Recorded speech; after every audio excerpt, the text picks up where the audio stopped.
Coming up on the American Muscle Car, the amazing story of the Olds 442.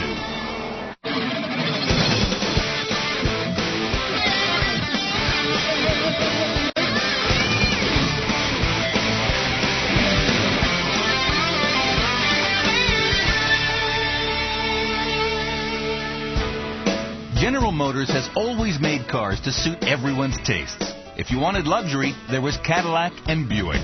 If you wanted good basic transportation, they offered you Chevrolet. And if you wanted high performance, pick a Pontiac. And if you wanted a good healthy dose of all three, you bought an Oldsmobile.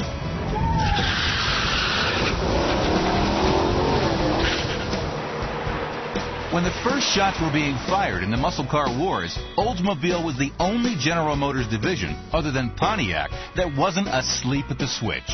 Olds built a car that had the image of the world's most exotic sports car, yet was exactly what the new performance-minded youth market was asking for. This car embodied everything that Oldsmobile was about. High style, the ultimate in creature comforts, and neck-snapping performance. This car featured, among other things, 4-barrel carburation, a 4-speed transmission, and dual exhausts. It didn't have a name, just a number. They called it 442. What more could the drive-in crowd ask for?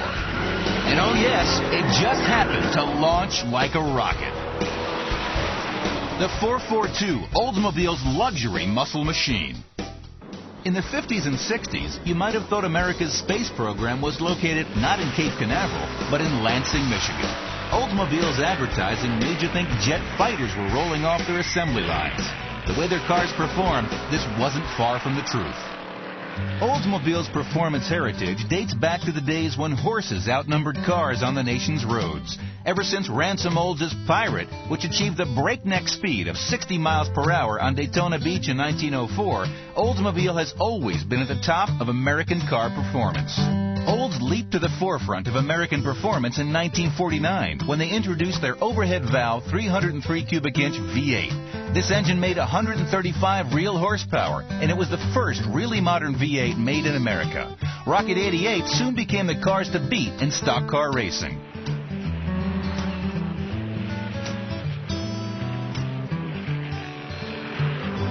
Red Byron won the 1949 Daytona Beach race in an Olds and continued on to win the NASCAR championship that year. Bill Rexford won the national championship in 1950 in an Olds.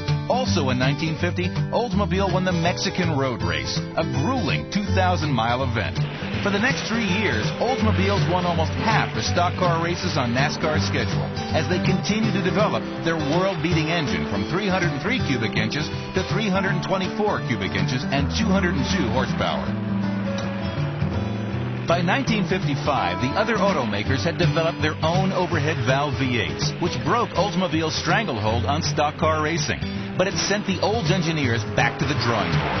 In 1957, the J2 option came out with 370 cubic inches, 9.75 to 1 compression, and triple Rochester 2-barrel carburetors. This boosted horsepower to 300, torque to 415 foot-pounds, and it put the Rocket Oldses back out front again. Oldsmobile knew that racing improved the breed. All the knowledge gained on the track went right into their cars. Thanks to their racing experience, when the muscle car wars began in 1964, they were ready. The owner of this 65 442 lives the legend every day, despite the fact the car was built a decade before he was born. We'll meet him when we return on the American Muscle Car.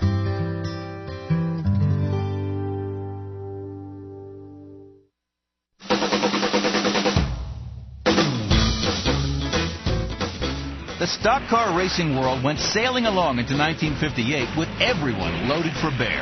What a perfect time to throw a wrench into the whole thing. Or at least the Automobile Manufacturers Association thought so. GM's own president, Harlow Curtis, had 3 motivations to get out of racing in 1957. Number 1 was bad press. Number 2 was costing them a lot of money they could be putting into a product elsewhere. Number 3, Ford was catching them. And nobody wanted to lay out that kind of bread to be second best. In 1959, Lee Petty managed to win the first Daytona 500 held on the Big Bank track, using parts bought from ex-Olds racers at bargain basement prices. It was the last win for Olds in NASCAR racing for a long time. The official decision, based on photos such as this, gave Lee Petty, in number 42, the victory by a margin of less than 1 yard. Oldsmobiles wouldn't return to stock car racing for nearly 25 years. Somewhere in the Oldsmobile management ranks, someone must have breathed a sigh of relief, now that all that racing hooliganism had been done away with. Now maybe they could get down to the real business at hand, making and selling gentlemen's motor cars. Big, heavy, chrome, slow gentlemen's motor cars. Welcome to the age of the fins.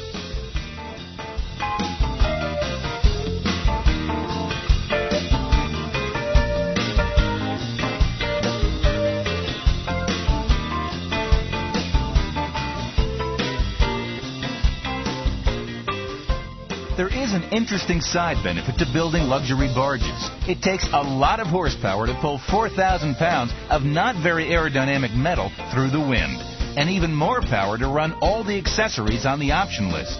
So engine development at Oldsmobile kept right on going. It had to. Without more and more power, there was the danger that someone might mistake a 60 Olds for a condominium or a gymnasium. As the wretched excesses of the Fins era vanished, General Motors placed more emphasis on the new wave of compact cars. These cars weren't the favorites of car dealers, though. They were inexpensive, and they didn't have a lot of extra cost options to help the profit margin. But by golly, they had one big thing going for them. They were slow. These compacts were billed as the cars of the future by GM. Each took a different tack engineering-wise. Buick's Little Special offered a V6. Pontiac's Tempest came equipped with an automatic transaxle and a rope drive shaft. And Chevrolet went off the deep end completely with the Corvair. Oldsmobile reached out as far as they dared with their Jetfire and came up with maybe the one innovation which had any performance potential at all: the all-aluminum V8 with a turbocharger. With the 63 Jetfire, Olds had achieved what all the other GM divisions had hoped for with their compacts, a sports car image. But in 1964, there was something blowing in the wind over Michigan's frozen tundra. It was called GTO.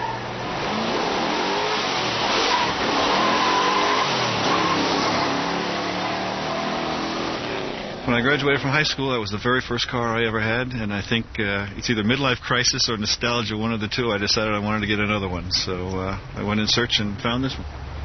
Mostly, I think it's a desire that I have to kind of relive some special moments in my life, so it kind of brings me back to the mid-'60s.